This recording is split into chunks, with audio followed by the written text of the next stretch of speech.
Hey guys, Great shirt. Cheers, thanks. We know you're about to film because the beard is back.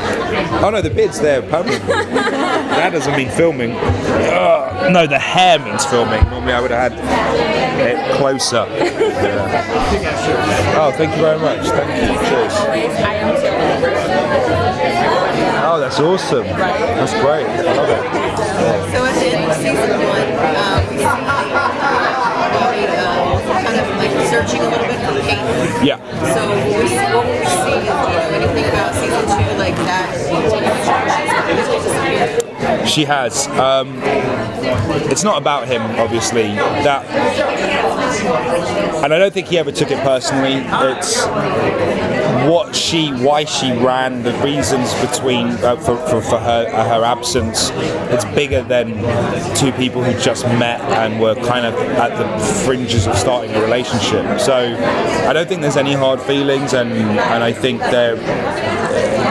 while it might be awkward if there are future meetings, I don't think it's going to be this big, because they only just start. Like, I think, not to knock it, but I was only in 2 scenes with Ali. You know, like we met at the police station, and then we had 1 dating scene. It was a very, very early relationship, but the storyline, the finale, her finding out that Liv's a zombie, that was far bigger than that. So yeah, but as I'm aware, as I've heard, I've been staying away from spoilers for my own personal reasons, but there is some resolution to that relationship. And then when Ravi got bit, was there a moment where, did you have an opinion as to whether you wanted him to become a zombie? Because it was like kind of a shock value where you didn't know it was going to happen. Oh, it was never ever up for debate. Like we always knew this was just to end on a cliffhanger. It was just to mess with everyone. It was like it was never a thing. I don't actually want to be a zombie. No,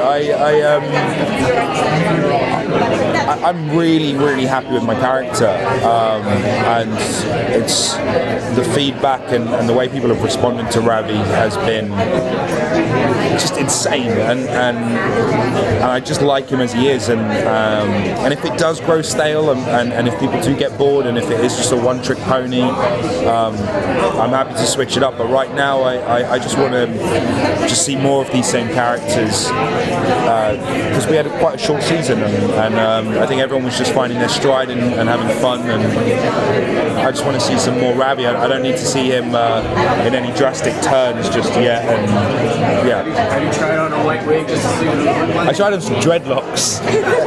I have like I'm like a 6-year-old when we're working.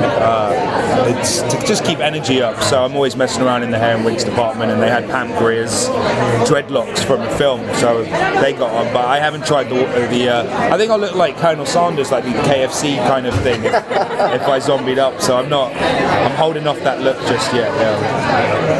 So the writing on the show has a very sarcastic, humorous tone to it, and your dialogue obviously has that as well. So do the writers, do you infuse any of yourself into that, or do you influence the writers in how you want Ravi to be spoken? No, it's a very organic. What happens is when you start with a pilot, they have the character in mind, or their opinion. You know, it's their idea of the character, and as an actor, you're just playing what they want.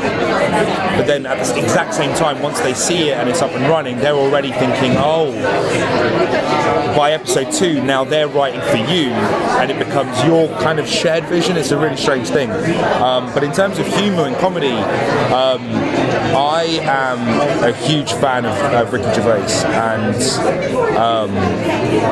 me and Rose are obsessed with him. And I was an extra in The Office when I was younger. It was just a huge deal to me. And I did have a tendency in the pilot, and they've had to rein me in, where I would literally impersonate Ricky on. That's the only way I knew how to be funny, was I'll just copy what he does. But now I guess we're at a point where I see jokes and I'm like, I don't have to reach as hard. I feel like, oh, that works. They know my cadence. They know how I like to play with this.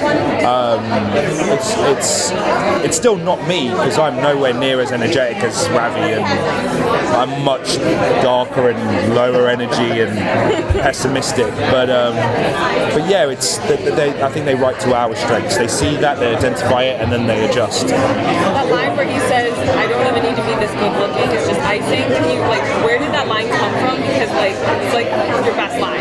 It's amazing. I think it came from Diane, and it came. Actually, it came from, if I remember correctly, we had Ravi's a geek, and we are so careful, and but I'm very protective of it too.